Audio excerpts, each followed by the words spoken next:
ہمارا جو مذہبی طبقہ ہے وہ سمجھتا ہے کہ شاید اس کے مسائل اس کی فیملی یا اس کی مسجد محلے کی مسجد سے باہر نہیں ہے۔ ایسے ہمارے پاس جو ہے وہ کوئی نیوز چینل ایسا نہیں ہے جو ہمیں عالمی خبریں دے سکے کہ امت کے ساتھ کیا ہو رہا ہے۔ زیادہ سے زیادہ الجزیرہ ایک اچھی کنٹریبیوشن ہے، لیکن صرف الجزیرہ کھڑا ہے انٹرنیشنل میڈیا میں۔ اسرائیل انتہائی خوف زدہ ہے مقدمے کی پروسیڈنگ سے بھی اور اس سے آنے والے فیصلے پر سے بھی، پلس امریکہ بے انتہا خوف زدہ ہے۔ اس کی وجہ یہ ہے کہ جو وہ جرائم ہے اگر وہ پروون گلٹی ہو گیا تو وہ جو لگے گی دفعہ اس کے اوپر لگے گی وہ امریکہ پر بھی لگے گی۔ وہ بھی انہوں نے کیا، ریڈ سی کے اندر کیا، ٹھیک ہے، اسرائیل کی جو شپس تھے، تجارتی بحری جہاز تھے، ان کو روکا، امریکہ کو تھریٹ لگایا۔ یہ میرے خیال میں بہت جرأت مندانہ اقدام تھا۔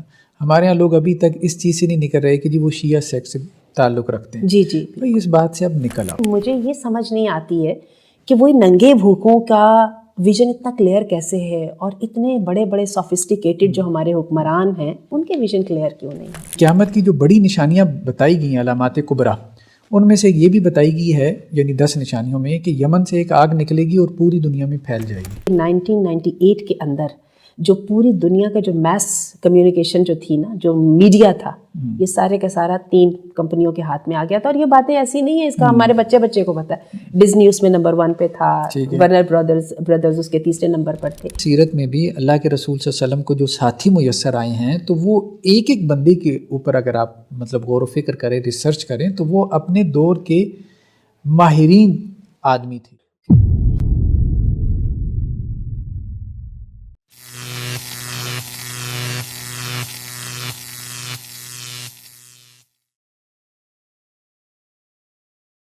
ناظرین السلام علیکم ورحمۃ اللہ وبرکاتہ۔ لاسٹ ایپیسوڈ ہمارا جو تھا لیڈرز ان دا میکنگ، تو اس میں ہم نے مسلم امہ کی کیا صورتحال ہے، خاص طور پہ لیڈرشپ کے حوالے سے کیا کس قسم کا کرائسس ہے جس کا ہم بطور ایک امت کے شکار ہیں، یا ہم اس کو دیکھ رہے ہیں، اس پہ ہم نے مینلی گفتگو کی تھی۔ لیکن اس کے ساتھ ساتھ خاص طور پہ جو اسرائیل اور پیلسٹائن کنفلکٹ تھا، جو ریسنٹلی ہمارے یہاں نیوز کا موضوع بنا ہوا ہے اور بہت زیادہ سوشل میڈیا پہ ہائی لائٹ ہو رہا ہے، اس کو بھی ہم نے ڈسکس کیا تھا۔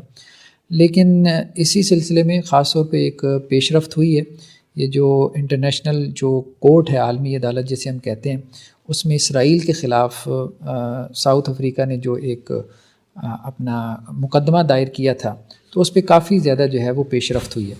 تو اس پیش رفت کے حوالے سے آج ہم کچھ گفتگو کریں گے، اور خاص طور پہ ہماری یہ جو پوڈ کاسٹ ہیں ان کا موضوع جو ہے وہ مسلم امہ ہے، یعنی امت کے لیول پہ جو ہمارے مسائل، جو ہمیں چیلنجز درپیش ہیں، جن میں عام طور پہ جو ریلیجس لیڈرشپ ہے، مذہبی طبقہ ہے، ان کی طرف سے کوئی گائیڈنس اور رہنمائی نہیں آ رہی ہوتی، اور یہ وقت کی بہت اہم ضرورت ہے کہ ریلیجس لیڈرشپ کی کوئی اوپینین ہونی چاہیے جو وہ اپنے ویورز یا لسنرز کے سامنے رکھیں۔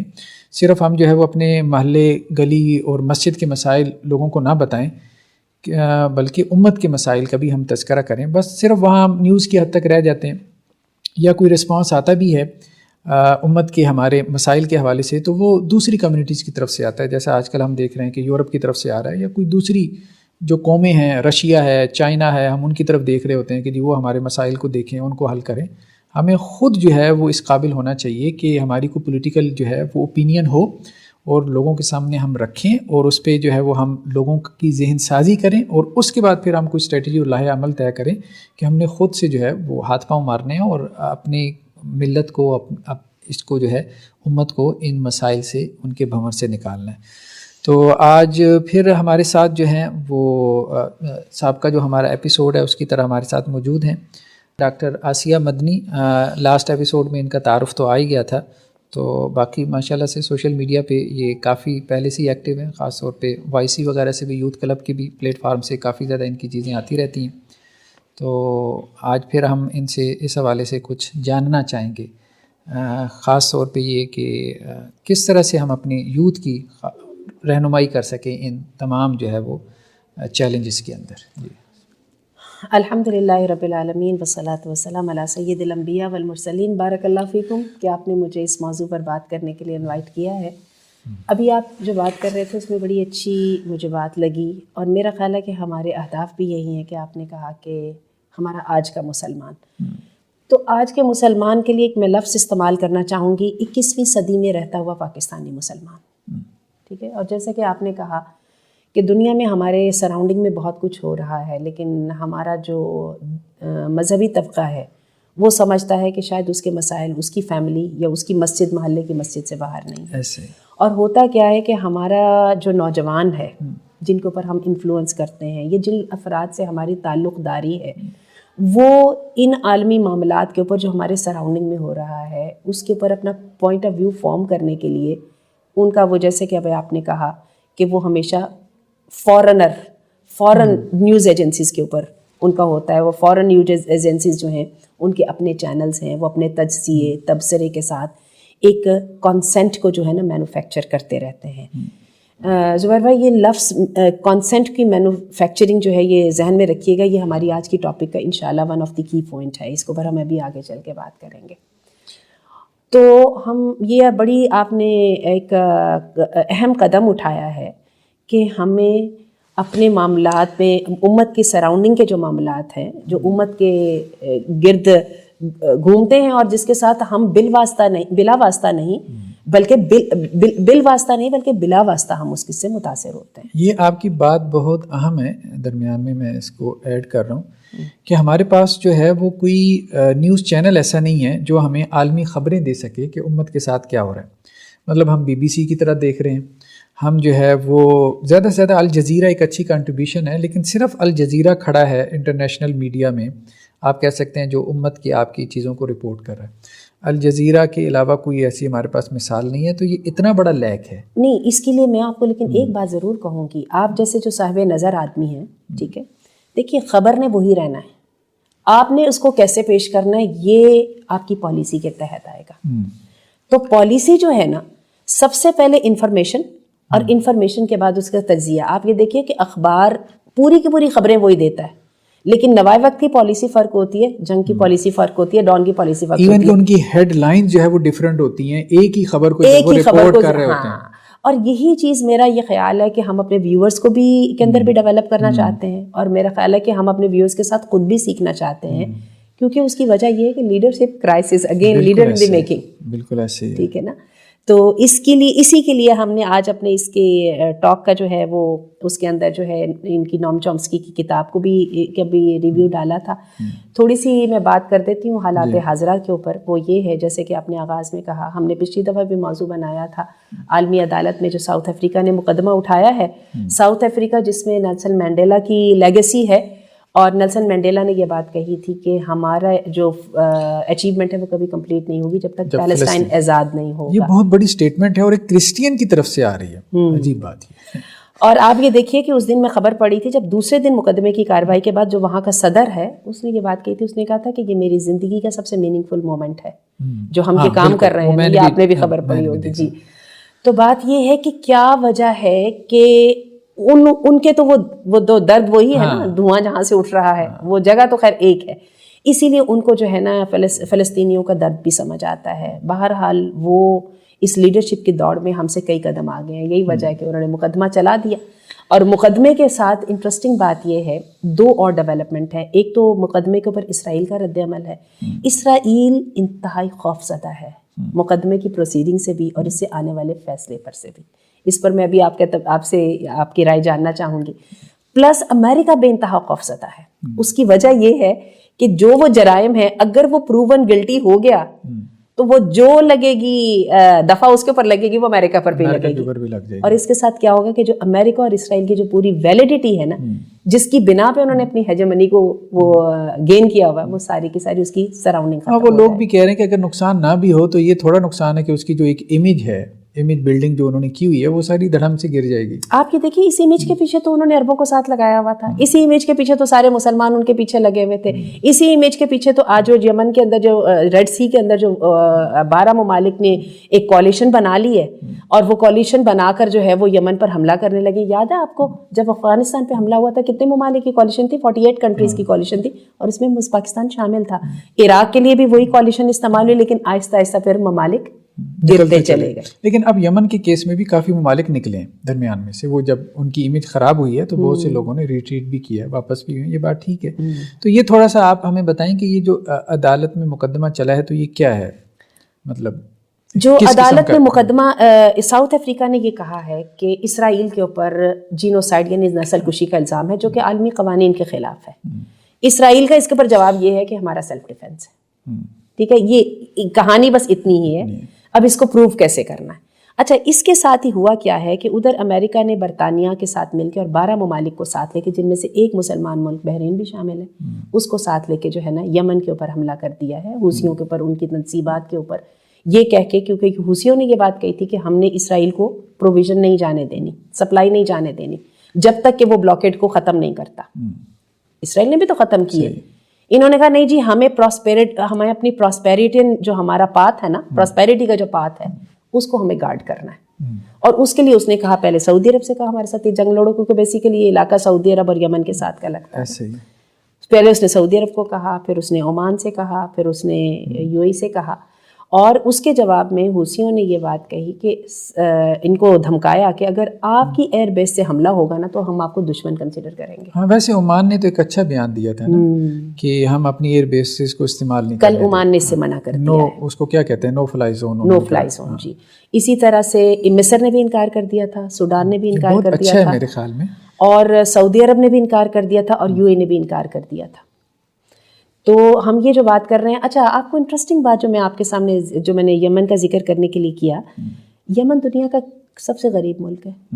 اور آپ کو انٹرسٹنگ بات بتاؤں, یہ پچھلا جو جمعہ گزرا ہے پرسوں, اس میں بعد از نماز جمعہ یمن کی سڑکوں پر 25 لاکھ یمنی نکلے ہیں, اور انہوں نے کہا ہے کہ ہم پر حملہ ہو چکا ہے, ہم اس وار میں پیلسٹینینز کے ساتھ ہیں. تو مجھے آپ سے یہ بھی پوچھنا تھا کہ کیا جہاد جو ہے وہ پھر صرف ننگے پاؤں والے ہی کر سکتے ہیں, جن کے پیٹ میں روٹی بھی نہیں ہوتی. ابھی تک اقوام متحدہ کی طرف سے کھانا ملتا ہے ان کو, اتنی زیادہ وار ہٹ کنٹری, ابھی خود ہی ریسنٹلی وار سے نکل رہے ہیں, اور 25 لاکھ لوگ کو یہ کوئی تھوڑی بہت بات نہیں ہے. یہ اتنا بڑا اس وقت آپ یہ دیکھیے کرہ ارض پر ہونے والا ایونٹ ہے کہ وہ ننگے بھوکے لوگ جو ہیں وہ نکلتے ہیں اور وہ ساتھ کہتے ہیں کہ پیلسٹینین جو بھی انہوں نے کیا ریڈ سی کے اندر کیا, ٹھیک ہے, اسرائیل کی جو شپس تھے, تجارتی بحری جہاز تھے, ان کو روکا, امریکہ کو تھریٹ لگایا. یہ میرے خیال میں بہت جرأت مندانہ اقدام تھا. ہمارے ہاں لوگ ابھی تک اس چیز سے نہیں نکل رہے کہ جی وہ شیعہ سیکٹ سے تعلق رکھتے ہیں. جی جی, تو اس بات سے اب نکل آؤ. مطلب حوثیوں کا یا یمنیوں کا جو کردار رہا ہے فلسطین کے مسئلے میں, سیاسی اعتبار سے پولیٹیکلی اس کو اپریشیٹ کرنا چاہیے. یہ جرأت مند ہمارے جو ہے نا وہ دوسرے جو ممالک ہیں ان کے حکمرانوں نے اس جرأت کا مظاہرہ نہیں کیا. صحیح بات یہی ہے, تو اس کو میرے خیال میں اپریشیٹ کرنا چاہیے. اور اللہ کے وسلم کی ایک جو حدیث ہے کبھی کبھی میرے ذہن میں آتی ہے کہ قیامت کی جو بڑی نشانیاں بتائی گئی ہیں, علامات کبریٰ, ان میں سے یہ بھی بتائی گئی ہے, یعنی 10 نشانیوں میں, کہ یمن سے ایک آگ نکلے گی اور پوری دنیا میں پھیل جائے گی. واللہ عالم یہ وہی آگ نہ ہو, یعنی جنگ کی آگ اس سے مراد نہ ہو.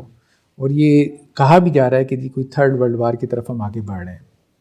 یہ بالکل آپ کی بات درست ہے, کیونکہ اسرائیل اس وقت ایک جگہ پہ نہیں 4 جگہ پہ ہاتھ پھنسا کے بیٹھا ہوا ہے. لبنان پر حملے کر رہا ہے, سیریا میں بمبنگ کر رہا ہے, غزہ کو اس نے پہلے وہ کیا ہوا ہے, مغربی کنارے کے اوپر بھی اس کی بمبنگ ہو رہی ہے. اور ویسے آپ کو انٹرسٹنگلی یہ بات بتاؤں, نقصانات بھی اس کو ان تینوں جگہوں سے ہو رہے ہیں. یہ یمن کے اندر بھی جو ہے, اچھا یمن کی بھی آپ نے بات کی نا, وہ جہازوں کو وارننگ دیتے ہیں اور ان کو بلاک کرتے ہیں. ٹھیک ہے, وہ ان کو تباہ نہیں کرتے ہیں, یا ان کے اوپر جو ہے وہ شہریوں کو نقصان نہیں پہنچاتے.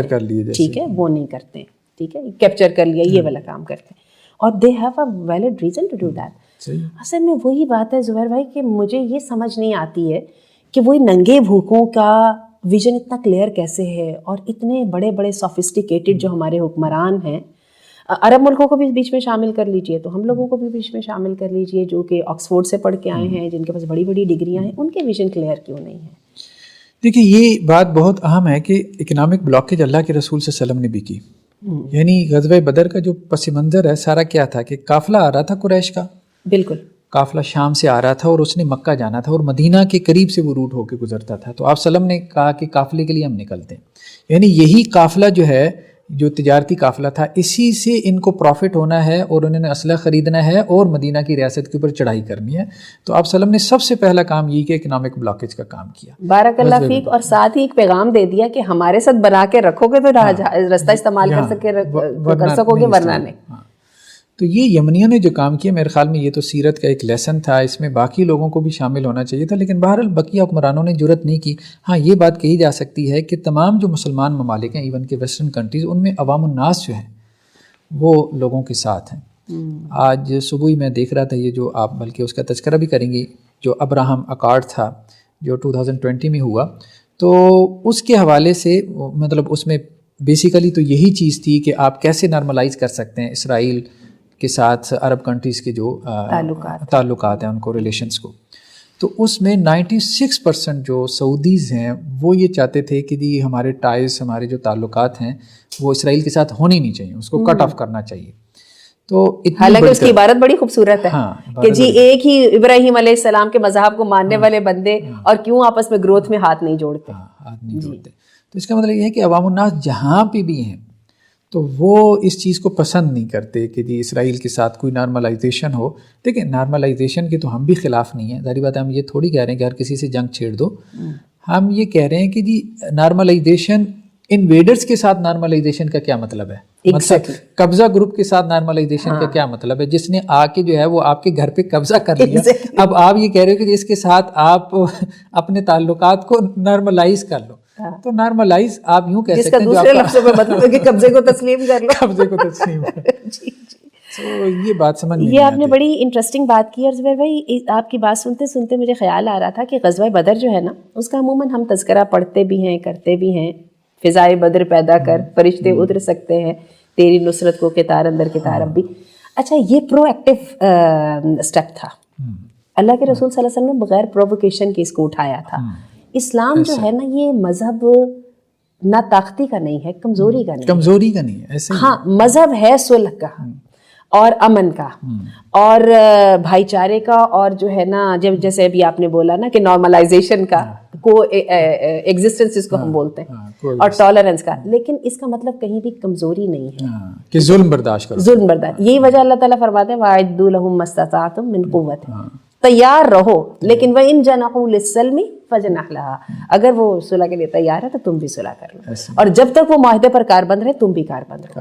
ہاں تو اور یہ بھی اللہ تعالیٰ نے کہا وہیں پہ سورۃ توبہ کی آیات میں کہ تمہیں لگے نا کہ معاہدہ توڑ دیں گے تو وقت سے پہلے خود ہی معاہدہ توڑ کے ان کو بتا دو کہ اب کوئی معاہدہ نہیں ہے، ٹھیک ہے، لیکن یہ نہیں کہ عین تمہیں پھنسایا جائے اور ساتھ کہہ دیا جائے کہ معاہدہ توڑ دیا گیا، جو کہ ہمارے ساتھ یہ ہو رہا ہے۔ تو یہی بات ہے کہ یہ جو پرو ایکٹیویٹی ہے نا، یہ در حقیقت دین ہے ایمان کی، یہ جو ڈیسیجن میکنگ ہے، یہ جس کو ہم کلیئرٹی آف ویژن ہے، ہمارے پاس تو اس کا نام سیدھا سیدھا ایمان ہے یا یقین ہے، اس کا تو کوئی اور نام ہے ہی نہیں ہے۔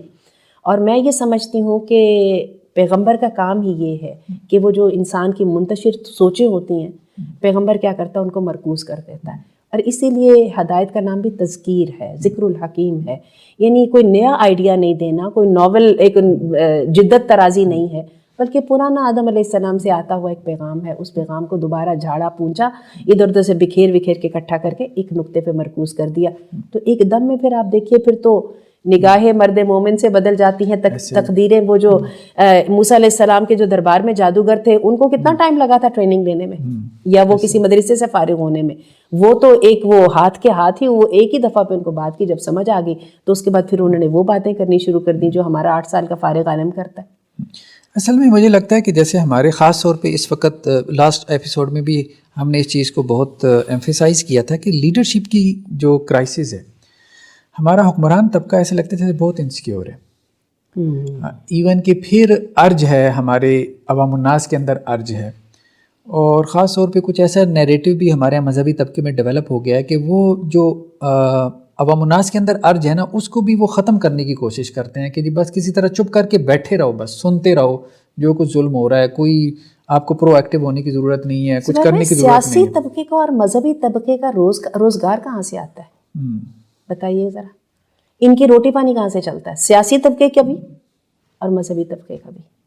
یہ کانسیپٹ ہے جو ہے بہت پیسیو رول ہے ان دونوں کا، بہت پیسیو رول ہے ہمارے پولیٹیکل لیڈرشپ کا بھی، ریلیجس لیڈرشپ کا بھی۔ یعنی پیسیو سے مراد یہ ہے کہ بالکل جیسے خاموش بیٹھے۔ دیکھیں ہم یہ نہیں کہہ رہے کہ کوئی جنگ چھیڑ دیں، لیکن رشیا ایک رول ادا کر رہا ہے، پیوٹن کا کوئی نہ کوئی بیان آ رہا ہوتا ہے فلسطین کے حق میں، یہ نہیں کرنا وہ نہیں کرنا۔ ہمارا کون سا حکمران ہے جس کا بیان چپ، بالکل چپ ساتھ کے بیٹھے ہیں، کوئی بیان ہی نہیں آ رہا، بولتے بھی نہیں ہیں۔ اسی طرح سے چائنا کو دیکھیں، اس کا کوئی نہ کوئی بیان آ جاتا ہے، اور ساؤتھ افریقہ نے تو اتنی ہمت کر لی کہ مقدمہ ہی دائر کر دیا. اور اس کا مطلب ہے کہ آزاد فکر جو ہے وہ رائے قائم کرتی ہے، اور جو غلامانہ ذہنیت ہے وہ رائے قائم نہیں کرتی، وہ بس وہ گھٹالے کے اندر ہی وہ گم رہتی. میں دوبارہ آپ سے سوال کروں گی کہ مذہبی طبقے کا اور سیاسی طبقے کا روٹی کہاں سے آتی ہے؟ جس جگہ سے روٹی آتی ہے نا، ان لوگوں کو، جن عوام سے روٹی آتی ہے نا، اس طبقے کو کنٹرول کرنا ضروری ہے، جس کے لیے پوری پولیٹیکل اکانومی جو ہے وہ بنائی جاتی ہے، جس کے ساتھ ایکسپلائٹ کیا جاتا ہے آئیڈیاز کو. اور آپ یہ دیکھیے کہ 1998 کے اندر جو پوری دنیا کا جو میس کمیونیکیشن جو تھی نا، جو میڈیا تھا، یہ سارے کا سارا 3 کمپنیوں کے ہاتھ میں آ گیا تھا. اور یہ باتیں ایسی نہیں ہیں، اس کا ہمارے بچے کو پتہ ہے. ڈزنی اس میں نمبر 1 پہ تھا، ورنر برادرز اس کے تیسرے نمبر پر تھے.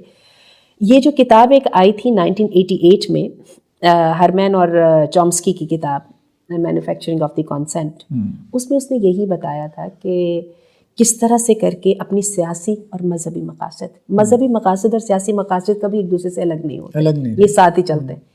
ان کے ترویج کے لیے میڈیا کو کیسے استعمال کیا جائے، اور اس کے ساتھ وہ روٹی پانی کو ساتھ کر لیجئے. چونکہ اشتہار میڈیا کو کہاں سے ملنے ہیں، لہٰذا میڈیا کو وہی والی بات کرنی ہے جو کہ استعمار کا جو طبقہ ہے نا وہ اس کے فیور میں جائے. یعنی وہ آپ کی کانسینٹ بناتے ہیں. مثال کے طور پر میڈیا یہ بھی تو کام کر رہا ہے نا کہ آپ ایک چیز خریدنا نہیں چاہتے تو وہ ایڈ ایسی بنائیں گے کہ آپ کے اندر ایک خواہش پیدا ہو جائے کہ آپ ایک غیر ضروری چیز کو، جو آپ کی ضرورت بھی نہیں ہے، اس ایڈ کو دیکھ کے آپ اس کو خرید بیٹھیں اور بعد میں افسوس بھی کریں کہ یار میں نے کیا پیسے ضائع. اچھا، زبیر بھائی، وہ کلچر اور ٹیسٹ ڈیولپ کرتے ہیں. بڑی آپ نے انٹرسٹ، آپ کی بات سنتے سنتے مجھے پچھلے دنوں کی بات یاد آئی. جاپانی جو ہے نا، یہ چائے پیتے ہیں. نیسلے والوں کو اپنی کافی وہاں پہ انٹروڈیوس کرانی تھی. کچھ امیجن کی ان لوگوں نے کتنی اس پہ محنت کی کہ پورے جاپانیوں کی جو وہ ہسٹوریکل جو تاریخ تھی، چائے کے ساتھ جو ان کی وہ تھی، اس کی محبت کو ختم کر کے کافی کو کیسے لے کے آئے. پہلے انہوں نے اس کے چائے کے ساتھ ملا کے اس کے وہ جو ہے نا کمبینیشن بنا کے تو فلیورز بنائے، اور اس کے بعد جو ہے نا وہ اپنی کافی کو متعارف کروایا. تو بات یہ کہ یہ جو کانسینٹ کی مینوفیکچرنگ ہے نا، یہ شیطان کا کام ہے. آپ دیکھیے شیطان نے یہ کھیل کھیلا تھا آدم علیہ السلام کے ساتھ. آدم علیہ السلام اینیمی کی شکل سے بھی واقف تھے، اس کے ساتھ ایک ایپیسوڈ بھی ہو چکی تھی. اس کے باوجود شیطان نے آ کے کہا، کیا کہا آپ بتائیے، کیسے ویژن کو دھندلایا ان کے. اتنی سی بات بس کر دی کہ اگر آپ نے یہ پھل نہ کھایا نا تو پھر آپ شاید یہاں سے نکل جائیں گے. انسان کو مار گئی اس کی جو ہے نا عدم تحفظ کا احساس. آدم علیہ السلام اور حوا علیہ السلام دونوں نے جو ہے نا وہ کہا کہ نہیں وہ شجرۃ الخلد کے الفاظ آتے ہیں. ہاں، شجرۃ الخلد، کہ ایسے درخت کا پھل ہے کہ آپ کو ہمیشہ کی لائف جو ہے حاصل ہو جائے گی. اچھا، شیطان نے تھوڑی سی جو ہے نا اس کے اندر بس وہ اس کو وہ کیا، اور آدم علیہ السلام اور حوا علیہ السلام جو ہے نا دونوں ظاہر نبی تھے اللہ کے، اور وہ جو ہے وہ انہوں نے حضرت آدم علیہ السلام نبی تھے اور حوا جو ہے وہ ان کے ساتھ تھی. تو کہنے کا مطلب یہ ہے کہ ویژن کو دھندلا کے جو چاہے کرایا جا سکتا. اب یہی بات کرتے کرتے مجھے وہ بڑی ایک لوک کہانی بھی یاد آ رہی ہے کہ وہ کہتے ہیں کہ آدمی کو آ کے شیطان نے کہا تھا نا کہ یا تو محرم کے ساتھ زنا کرو، یا شراب پیو، یا کسی بندے کو قتل کرو. تو اس نے کہا تھا کہ چلو ان تینوں میں سے میں شراب والا کام کر لیتا ہوں، وہ سارے مشکل ہیں. تو جب اس نے شراب پی لی تھی تو اس نے وہ زنا بھی کر لیا اور قتل بھی کر لیا. بلکہ یہ جو کتاب کا آپ نے تذکرہ کیا، اس کتاب کے کچھ ریویوز وغیرہ میں دیکھ رہا تھا تو اس میں بھی یہ بات ہے کہ کس طرح سے وہ کانسینٹ جو ہے وہ ڈیولپ کرتے ہیں. سب سے پہلے تو اپنی قوم کو انسیکیور کرتے ہیں نا. پہلے تو انہوں نے کیا کیا کہ جی ان کی میڈیا نے، ویسٹرن میڈیا نے، خاص طور پہ امریکن میڈیا نے یہ کیا کہ جی کمیونسٹ آ رہے ہیں، ٹھیک ہے. تو اب لوگوں نے کہا جی وہ تو آ کے ہمیں کھا جائیں گے، تو چلیں جی کمیونزم میں ہوا کھڑا کر دیا. اور رشیا کے ساتھ آپ نے ایک بار جب وہ رشیا ٹوٹ گیا تو اب انہوں نے کہا کہ جی اب ہم لوگوں کو کیا بتائیں کہ جی کمیونسٹ آ رہے ہیں. وہ تو خود اپنے جو ہے وہ زندگی کی جنگ لڑ رہے ہیں. مطلب مختلف اسٹیٹس میں وہ بٹ گیا تھا رشیا تو 1991 میں. اب اس کے بعد انہوں نے پھر جو ہے وہ مسلم دنیا کا ایک ہوا کھڑا کیا، اسلاموفوبیا انہوں نے کھڑا کیا کہ جی مسلمان آ رہے ہیں. تو وہ انہوں نے جہاد کے کانسیپٹ کو بگاڑ کے پیش کیا. وہ ایسی تصویریں پبلش کی کہ گھوڑوں کے اوپر آ رہے ہیں، تلواریں ان کے ہاتھ میں ہیں، ٹھیک ہے. ایون کہ طالبان جب افغانستان میں ان کی حکومت قائم ہوئی تھی تو وہ ان کا جو بڑے بڑے میں نے دیکھا تھا کہ وہ ٹائم ہے یا اس طرح کے جو ان کے میگزین ہیں، ان کے ٹائٹل پیج کے اوپر یہ تصاویر پبلش ہو رہی ہیں کہ ایک عورت سامنے پڑی ہے برقعے میں اور اس نے اپنے ہاتھ میں ڈنڈا اٹھایا ہوا. تو اب یہ وہ پکچر پیش کرتے تھے کہ یہ مسلمان ہیں, عورتوں پہ تشدد کرتے ہیں, گھوڑوں پہ آئے ہیں تمہیں مار دیں گے. تو اب عوام الناس جو ہے وہ ڈر جاتی تھی, خوف زدہ ہو جاتی تھی. تو اس طرح سے وہ ایک اوپینین میکنگ, کیونکہ انہوں نے حملہ کرنا ہوتا تھا کسی مسلم اسٹیٹ کے اوپر, لائک عراق کے اوپر کیا, افغانستان پہ کیا, تو لوگوں کو پہلے ہی ڈرایا دھمکایا ہوا تھا. تو اب میرے خیال میں ایک پازیٹیو چیز بہت مطلب ہمارے لیے جو مفید ہے مسلم امہ کے لیے, اور اس سے ہمیں فائدہ اٹھانا چاہیے, وہ یہ کہ سوشل میڈیا کا دور آ گیا. اب آپ نے جیسے یہ کہا کہ اس سے ہمیں فائدہ اٹھانا چاہیے, تو بالکل آپ اپنی اس بات کو جاری رکھیے اس تناظر کے ساتھ. ہم کہیں یا نہ کہیں, ہم تیسری جنگ عظیم کا حصہ بن چکے ہیں, ٹھیک ہے. یہ جنگ اللہ تعالیٰ رحم فرمائی آہستہ آہستہ آگ پھیل رہی ہے, ٹھیک ہے. تو اب آپ یہ بتائیے کہ اس کے اندر جو ہے وہ ہم کیسے اس کا فائدہ اٹھا سکتے ہیں, جو بھی آپ نے فائدہ اٹھانے کی بات کی ہے, ذرا اس بات کو جاری رکھیے اس تناظر کے ساتھ. دیکھیں, جو تو یہ میڈیا تھا نا, جیسے ہم مین اسٹریم میڈیا کہہ سکتے ہیں, جیسے ہمارے ٹیلی ویژن چینلز وغیرہ وہاں پہ بھی ہیں, فاکس نیوز ہے اور اس طرح سے جتنی بھی ہیں, BBC ہے, CNN ہے, تو وہ تو سینٹرلائز تھے. اب یہ ڈی سینٹرلائزیشن ہو گئی ہے نا, مطلب ایک عام بندہ بھی اٹھ کے یوٹیوب پہ چینل بنا لیتا ہے اور اس کو ویورشپ مل جاتی ہے. سوشل میڈیا پہ آپ نے ٹویٹر کا اکاؤنٹ بنا لیا, فیس بک پہ آپ آ گئے, ٹھیک ہے, ٹک ٹاک آ گیا, بہت سی چیزیں آ گئیں, پھر ان کے آپس میں کمپٹیشن آ گیا. تو اب ویسے ابھی بھی ہم کہتے ہیں کہ ٹوٹل ہمارے پاس کنٹرول نہیں ہے. فیس بک بھی بہت ساری جگہوں پہ آپ کو کیا کرتا ہے کہ جی ایسی چیزیں پبلش نہیں کرنے دیتا, یوٹیوب بھی جو ہے وہ آپ کو بین کرتا ہے, ٹھیک ہے. بہت سی چیزوں سے وہ انسیکیور ہو جاتے ہیں بلا وجہ, بغیر کسی وجہ کے. فیس بک بھی ایسے کرتا ہے کہ جی آپ کے ملینز کے فالوورز کا پیج ہوتا ہے وہ اڑا کے رکھ دیتے ہیں. اسرائیل کے حوالے سے اور خاص طور پہ زائنزم کے حوالے سے ان کی بالکل ایک سافٹ کارنر ان کا موجود ہے. تو یہ چیزیں ہیں, لیکن پھر بھی کم از کم ہم اس مین اسٹریم میڈیا میں تو یہ تھا نا کہ آپ بات بھی نہیں کر سکتے تھے. یہاں کم از کم یہ ہے کہ کچھ فلٹر لگے ہیں, کوئی بات آپ کی نہیں بھی پہنچتی تو پھر بھی کوئی نہ کوئی کم از کم ویڈیو پہنچ جاتی ہے, کچھ نہ کچھ. اگر آواز نہیں بھی ہے تو جی واٹس ایپ استعمال کر لیتے ہیں. ایون کہ ٹویٹر کو بہت زیادہ استعمال کیا گیا, خاص طور پہ میں یہ سمجھتا ہوں کہ فلسطین کا مسئلہ جو اتنا ہائی لائٹ ہوا ہے اس میں ٹویٹر کا کافی رول ہے. پھر ٹویٹر کی پالیسیز تھوڑا فیس بک سے ڈفرینٹ ہے, یعنی فیس بک بہت سختی کرتا ہے, یوٹیوب اس سے تھوڑا نرم ہے, ٹویٹر اس سے بھی تھوڑا نرم ہے. تو یہ چیزیں ہیں کہ مختلف پلیٹ فارمز ہیں جن پہ ہم اس چیز کو استعمال کر سکتے ہیں, اور خاص طور پہ اس طرح بھی توجہ دینی چاہیے کہ ہم اپنا پلیٹ فارم بھی بنائیں. بالکل اصل بات ساری یہ ہے. لیکن پلیٹ فارم بنانے سے پہلے اگین اپنی سوچ کو واضح کریں گے تو پلیٹ فارم بنے گا نا. ایسے ہی ہے. اور اس کے ساتھ پیغمبروں کا تذکرہ کرنا چاہوں گی کہ سورہ صاد کی آیات ہیں, وَاذْكُرْ عِبَادَنَا إِبْرَاهِيمَ وَإِسْحَاقَ وَيَعْقُوبَ أُولِي الْأَيْدِي وَالْأَبْصَارِ. اور اللہ تعالیٰ ان آیات میں کہتے ہیں إِنَّا أَخْلَصْنَاهُمْ بِخَالِصَةٍ ذِكْرَ الدَّارِ وَإِنَّهُمْ لَمِنَ الْمُصْطَفَيْنَ الْأَخْيَارِ. تو ذرا اس پہ روشنی ڈالیں کہ پیغمبروں کو یہ ویژن کہاں سے ملا اور وہ اپنے اس ویژن کو جو ہے وہ ٹرانسمٹ کرنے میں کیسے کامیاب ہوئے. ٹھیک ہے نا, یہ لفظ اتنے بڑے ہیں کہ اللہ تعالیٰ کہہ رہے ہیں اولی الایدی والابصار, یعنی پیغمبروں کے ہاتھ بھی تھے اور بصیرت. اب ہاتھ تو سب کی ہوتے ہیں, ایک عام آدمی کے مزدور کی بھی ہاتھ ہوتے ہیں. یہ بیسیکلی قوت اور طاقت کی طرف اشارہ, مواہب یعنی ٹیلنٹس, ہاں اس کی طرف, یعنی ان کے پاس سکل تھی اور بصیرت تھی, ان کے پاس ویژن تھا. تو یہ چیز ہے کہ مومن جو ہے نا وہ صاحب فراست ہوتا ہے, مومن جو ہے وہ اسکلفل ہوتا ہے. حدیث میں بھی آتا ہے کہ قوی مومن جو ہے وہ ضعیف مومن سے بہتر ہے. رسول اللہ صلی اللہ علیہ وسلم نے جو ریولوشن یا جو بھی چینج آپ لے کے آئے ہیں, ہم تو زیادہ تر جو ہے وہ سیرت کو اس نظر سے دیکھتے ہیں کہ جی اس کو زیادہ ہم وہ بنا لیتے ہیں نا کہ کراماتی سا, کہ وہ جیسے کوئی میریکل ہوا ہے. لیکن آپ صلی اللہ علیہ وسلم اور پڑھنے اور سننے والے کو لگتا ہے ہم ایک ایسے کردار کے بارے میں پڑھے جس کا ہماری عملی زندگی سے کوئی واسطہ نہیں ہے, بس صرف سر دھل لو, ذرا آنکھوں پہ چوم کے ہاتھ لگا لو, اس کے علاوہ. تو حالانکہ ہم دیکھتے ہیں کہ سیرت میں بھی اللہ کے رسول صلی اللہ علیہ وسلم کو جو ساتھی میسر آئے ہیں تو وہ ایک ایک بندے کے اوپر اگر آپ مطلب غور و فکر کریں, ریسرچ کریں, تو وہ اپنے دور کے ماہرین آدمی تھے. یہاں تک کہ آتا ہے کہ ہجرت جب آپ صلی اللہ علیہ وسلم نے کی تو جو بندہ آپ کا گائیڈ تھا نا سفر ہجرت میں, وہ ایک نان مسلم تھا. جی عبداللہ بن اوریقہ. تو آپ صلی اللہ علیہ وسلم نے نان مسلم سے بھی کام لیا کیونکہ وہ رستوں کا ماہر تھا, اور آپ کو ایسے رستوں سے لے کے گیا کہ قریش نے پیچھا بھی کیا تو وہ آپ کو نہیں پکڑ سکے. پھر یہ ہے کہ آپ صلی اللہ علیہ وسلم نے دبابہ کا استعمال کیا, وہ اس وقت کی توپ تھی. یمن میں اس وقت یہ چیزیں استعمال ہوتی تھیں, آپ نے وہاں صحابہ کو بھیجا. وہ آپ نبی کریم صلی اللہ علیہ وسلم کی بات کر رہے ہیں نا, میرا یہ خیال ہے, اور یہ بالکل میرا خیال نہیں ہے, کہ ہر صاحب فکر کا خیال ہے, جس بندے کو ہدایت چاہیے ہوتا ہے نا وہ اللہ کے رسول کی سیرت پڑھنے بیٹھ جاتا ہے. نان مسلموں نے اللہ کے رسول کی سیرت کو نہ صرف پڑھا بلکہ لکھا بھی ہے. اللہ کے رسول صلی اللہ علیہ وسلم کی آپ اندازہ کیجئے ان کی، میں انرجیز کا لفظ بولوں گی یا پرو ایکٹیویٹی کہوں گی، اور آپ کو پتہ ہے کہ 7 habits of highly successful people میں سب سے پہلی جو ہیبٹ ہے نا وہ پرو ایکٹیویٹی ہے. اچھا ادھر سے صلح حدیبیہ ہوئی نہیں ہے اور اللہ کے رسول نے ہر قیمت پر صلح حدیبیہ کی ہے. اگلے 1-2 ماہ کے اندر 7 جو ہے تھیں جو سفارتیں بھیجی گئیں، جو اور کن الفاظ کے ساتھ، والسلام علی من اتبع الہدیٰ، کہ جس نے تو جو چل پڑا وہ ٹھیک ہے، ادروائز جو ہے نا.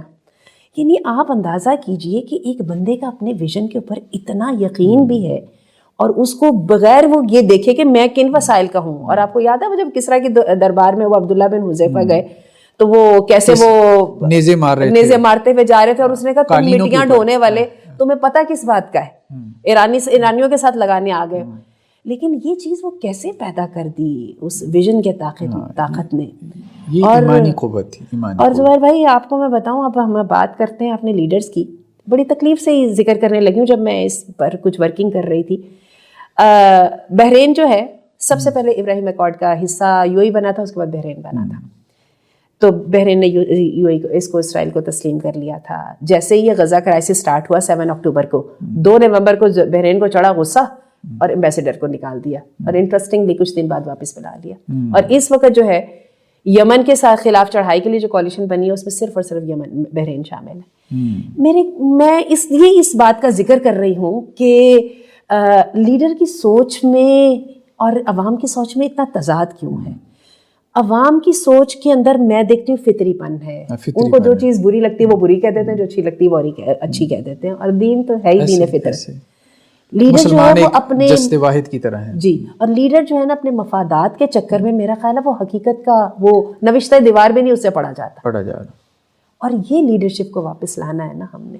پوری قوم کے فیصلے کر رہے ہیں اور قوم کو ایک غلط رخ کی طرف جا رہے ہیں، اور وہ لیڈرشپ ہے بھی کتنی، 1% بھی نہیں ہے، 1% پوری قوم کی. بالکل. یہ بہرحال ہمارا سب سے بڑا چیلنج ہے کہ ہم یوتھ کے اندر، نوجوان نسل کے اندر شعور پیدا کریں کہ 1% جو ہے وہ پوری قوم کے فیصلے نہ کرے، اور وہ فیصلے بھی ایسے کر رہا ہے کہ وہ کتاب و سنت کے مطابق بھی نہیں ہے. یا تو اب آپ کہیں نا کہ جی وہ شریعت کے ساتھ اگر آنکھیں بند کر کے بھی کسی چیز پہ عمل کرنا، کم از کم شریعت پہ پھر پکڑ لو، شریعت کو پکڑ لو، تو وہ بھی وہ لوگ نہیں کر رہے. تو یہ بات آپ کی اہم ہے کہ ابراہم اکارڈ کے اندر بھی جو ہے وہ اب مطلب سعودیہ کا بھی مسئلہ تھا. ڈونلڈ ٹرمپ یہ بھی چاہ رہا تھا کہ سعودیہ بھی اس کا حصہ بنے، اور وہ کسی قدر جو ہے وہ مائل بھی ہو چکے تھے، لیکن بہرحال وہ معاملہ پھر رک گیا تھا. تو لیکن وہ یہ چاہتے ہیں کہ نارملائز کریں، لیکن مسئلہ پھر وہی ہے کہ نارملائزیشن جو ہے وہ قبضہ گروپ کے ساتھ کیسے ہو سکتی ہے. بلکہ سعودی عرب کے اندر میں یہ پڑھ رہا تھا کہ ایک سروے بھی ہوا تھا، ان کے کوئی آپ کہہ لیں کہ جی صرف 16% لوگ ایسے تھے جو یہ چاہتے تھے کہ جی حماس جو ہے، یعنی 16% کا مطلب یہ ہے کہ 84% نہیں چاہتے کہ حماس جو ہے وہ یہ 2 اسٹیٹ جو ریزولوشن ہے اس کو ایکسیپٹ کرے، یعنی اسرائیل کی ریاست. اور وہ یہ کہتے تھے کہ بھائی یہ سارا ہی ہمارا ہے، وہ تو قبضہ گروپ ہے، یہ تو فلسطینیوں کا ہے. تو یہ بات ٹھیک ہے کہ عوام الناس جو ہے نا ابھی تک ان کے اندر ایمان کی رمق جذبہ موجود ہے. ہمارے ہاں سب سے بڑا مسئلہ امت کا وہ لیڈرشپ کا مسئلہ ہے، لیڈرشپ کا مسئلہ ہے، عوام کا مسئلہ نہیں ہے، عوام کا مسئلہ نہیں ہے. لیکن یہ ہے کہ عوام کو یہ بات سوچنی ہے کہ ہم نے کس طرح سے اپنی لیڈرشپ کا انتخاب کرنا ہے، اور ڈیموکریسی کے ذریعے سے وہ لوگ اوپر آ جاتے ہیں. آپ کو بڑی انٹرسٹنگ بات بتاؤں، کل میں خبر پڑھی تھی، الجزیرہ میں ہی آئی تھی، ان کی تقریبات چل رہی تھی نا اس کی کمیموریشن میں، وہ جو عرب اسپرنگ ہوئی تھی اور اتنا بڑا جو ہے نا وہ تیونس میں جو ہے وہ انقلاب آیا. تو انہوں نے سوال پوچھا، انہوں نے کہا جی ہم نے وہ ہمارا اس کا مقصد کیا تھا. اصل میں وہ انقلاب تو نام لیا گیا نا، عرب اسپرنگ کا مطلب یہ تھا کہ جی سارے جو عرب حکومتیں ہیں ان کو ڈیموکریسی چاہیے. ڈیموکریسی کا مطلب کیا تھا کہ صرف ایک جوش میں آئے ہوئے نوجوانوں کے ساتھ جو ایک سیٹلمنٹ چل رہی تھی. اور تیونس کی حکومت بہت لبرل اور بہت سیکولر ٹائپ کی حکومت تھی، وہ کون سی بڑی دیندار تھی، لیکن ڈی اسٹیبلائزیشن والے ایجنڈے کو فالو کر کے تو کیا ہے کہ اس کے اندر اتنا بڑا جو ہے نا وہ حادثہ کرا دیا. اصل میں ہمارے ایک تو لوگ چارج ہوتے نہیں ہیں، اگر چارج ہو جاتے ہیں بیٹری کی طرح تو ایک موب جو ہے نا ایک ہجوم ہے اور وہ ایک وائلنس کریٹ کرتا ہے، جس سے آپ کی بات ٹھیک ہے کہ ڈی اسٹیبلائزیشن ہو جاتی ہے پولیٹیکلی، اور کوئی پروڈکٹیو جو ہے نا وہ چینج نہیں آتی. تو اس لیے پہلے تو ایک ویژن ہونا چاہیے، پھر اس کے مطابق جو ہے وہ کچھ لوگ تیار ہوں. جیسے کمیونزم نے کیا نا، کمیونسٹوں نے، انہوں نے باقاعدہ جو ہے وہ ایک آئیڈیالوجی دی، پھر اس آئیڈیالوجی کے مطابق ایک اسٹریٹجی قائم کر کے چائنا میں ریولوشن آیا، فرانس میں آیا، رشیا میں آیا. تو وہ اگر پلانڈ ہو اور وداؤٹ اس کے وائلنس کے ہو تو اس میں میرے خیال میں کوئی حرج نہیں ہے. برین واشنگ اور لابینگ یہ والی جو ہے نا اپنی ٹرمز، یہ آپ کو پتہ ہے کہ KGB نے یوز کرنی شروع کی تھی، جو رشیا کی سیکرٹ ایجنسی تھی. برین واش کیسے کرنا ہے اور کیسے لوگوں کو جو ہے اس پر لے کے آنا ہے. بہرحال یہی بات ہے، میں یہ سمجھتی ہوں یہ کام ہمارے علماء کا ہے، اور عوام کو ہم اس لیے غلط نہیں کہہ سکتے کہ وہ ہمارا منہ دیکھتے ہیں. ہمارے پاس اگر ان کو کچھ بتانے کے لیے ہوگا نہیں تو اس کا جو ہے نا گلہ ہم سے ہوگا. ٹھیک ہے، لیکن کیا ہمارے علماء اس پوزیشن میں ہیں کہ وہ لوگوں کو لیڈ کر سکیں؟ یعنی سب سے پہلے تو انہیں خود پتہ ہونا چاہیے کہ دنیا میں چل کیا رہا ہے.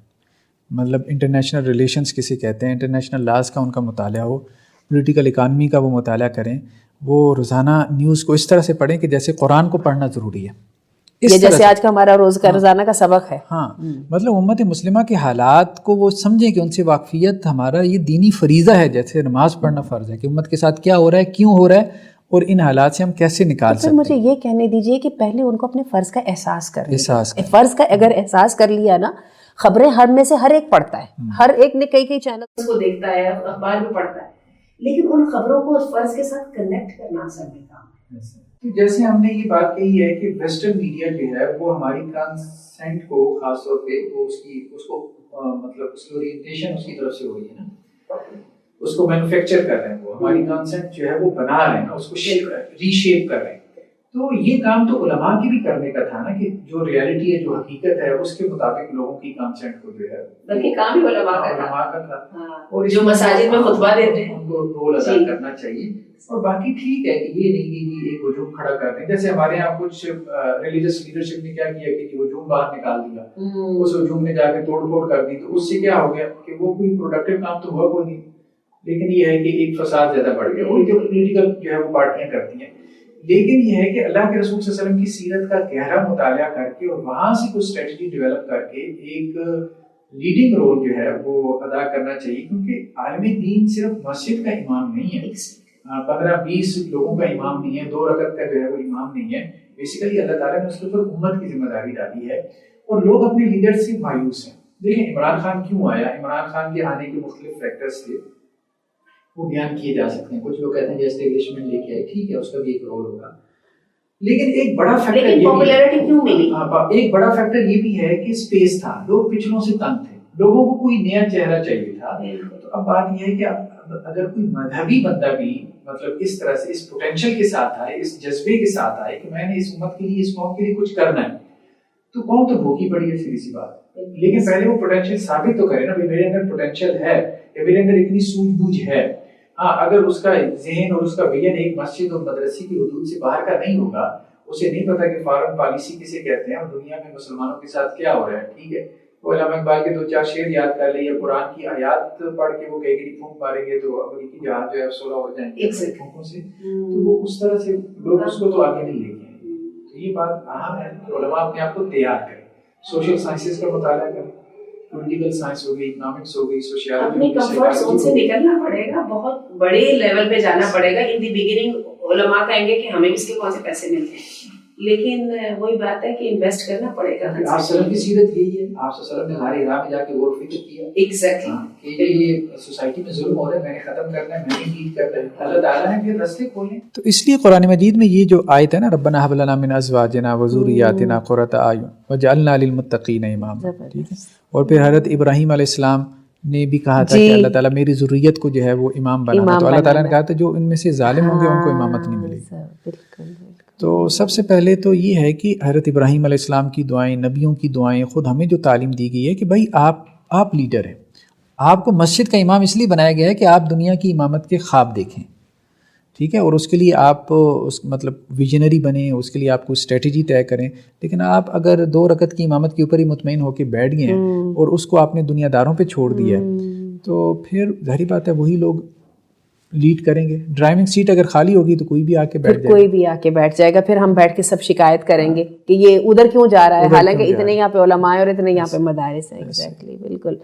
تو بات یہی ہے کہ اگر پھر جہاد کی بات ہو گئی تو میرا یہ خیال ہے کہ ہم جو تھوڑے بہت بھی اگر واقفیت رکھنے والے ہیں، عالم کا لفظ بولتے تو مجھے اللہ سے ڈر آتا ہے، تو ان کا تو پھر کام ہی یہ ہے کہ وہ اس ڈرائیونگ سیٹ کو تو خالی نہ چھوڑے، بالکل خالی نہ چھوڑے، خالی نہیں چھوڑے، اور سب سے پہلے اوپینین دیں، جس طرح رفع الیدین پہ، فاتحہ خلف الامام پہ، چھوٹے چھوٹے مسئلوں پہ جو ہے وہ ہم اوپینین دیتے ہیں. ٹھیک ہے، اچھی بات ہے، وہ فقہی مسائل آپ لوگوں کو بتائیں، آپ امت کے مسائل پہ بھی کوئی امت کے مسائل کو بھی پوائنٹ آف اوپینین بنائیں. ہاں، لوگ دیکھ رہے ہیں آپ کی طرف کہ یمن کے مسئلے میں جو ہے آپ کی کیا رائے ہے. بالکل رائے آنی چاہیے. میں نے پوری امت کا ایک مسئلہ بننے جا رہا ہے، پوری دنیا اس میں انوالو ہونے جا رہی ہے، اس پہ آپ کی کوئی زبیر بھائی رائے کی اتنی اہمیت ہے کہ اسرائیل، ابھی ہم بات کر رہے تھے کہ اسرائیل شدید خوف زدہ ہے، اس کو ورنہ کیا فرق پڑتا ہے؟ ایسے ہی اس لیے کہ جو باطل ہے نا اس کو بھی سٹینڈنگ چاہیے ہوتی ہے. جب میرے یا آپ کے چہرے پہ یہ لکھا ہے نا کہ ناٹ ایکسیپٹیڈ یا ان ایکسیپٹیبل، وہیں پہ کہانی بدل جاتی ہے. ہم اصل میں لوگوں کے ویژن کے دھندلا پن سے لیڈر ہمارے کھیلتے ہیں اور اسے کر کے اپنی مرضی کے نتائج لیتے ہیں.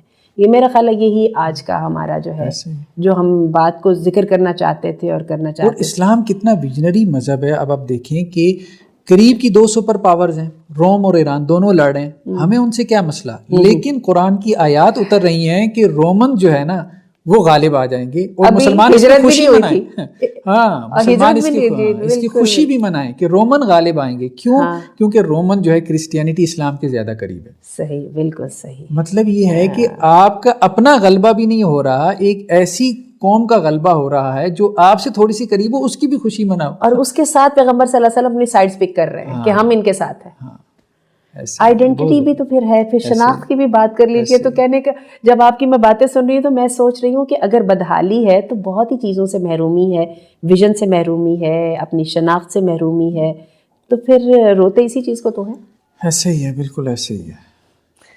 جزاکم اللہ خیرہ جی، بہت شکریہ. خاص طور پہ اپنے ناظرین سے ہم کہیں گے کہ سیرت کا مطالعہ کریں، اور سیرت کا بھی گہرا مطالعہ کریں، اس لحاظ سے خاص طور پہ کہ اللہ کے رسول صلی اللہ علیہ وسلم کی جو ایک کولیشنز رہی ہیں مختلف قوموں کے ساتھ، مختلف نیشنز کے ساتھ، مختلف جو آپ صلی اللہ علیہ وسلم نے اسٹریٹجیز اپنائی ہیں مختلف حالات میں، واقعات میں، ایون کہ نان مسلم سے بھی آپ نے جو ہے وہ ہیلپ لی بہت سے مواقع کے اوپر. تو یہ سب دین کو غالب کرنے کے لیے آپ صلی اللہ علیہ وسلم نے کیا، یعنی مقصد سامنے تھا نا، گول سامنے تھا کہ ہم نے یہاں پہ پہنچنا ہے. تو اس نظر سے اس کو مطالعہ کریں کہ ہم اپنی سوسائٹی میں جو ہے وہ دین کو کس طرح سے غالب کر سکتے ہیں. اللہ کے رسول صلی اللہ علیہ وسلم کی سیرت کا مطالعہ کرتے ہوئے اس دین کو تو غالب ہونا ہی ہونا ہے. باقی یہ ہے کہ اس قافلے میں ہم شامل ہو جائیں. اللہ تعالیٰ ہمیں کوئی توفیق دے دے. آمین. جزاکم اللہ خیر. السلام علیکم ورحمۃ اللہ.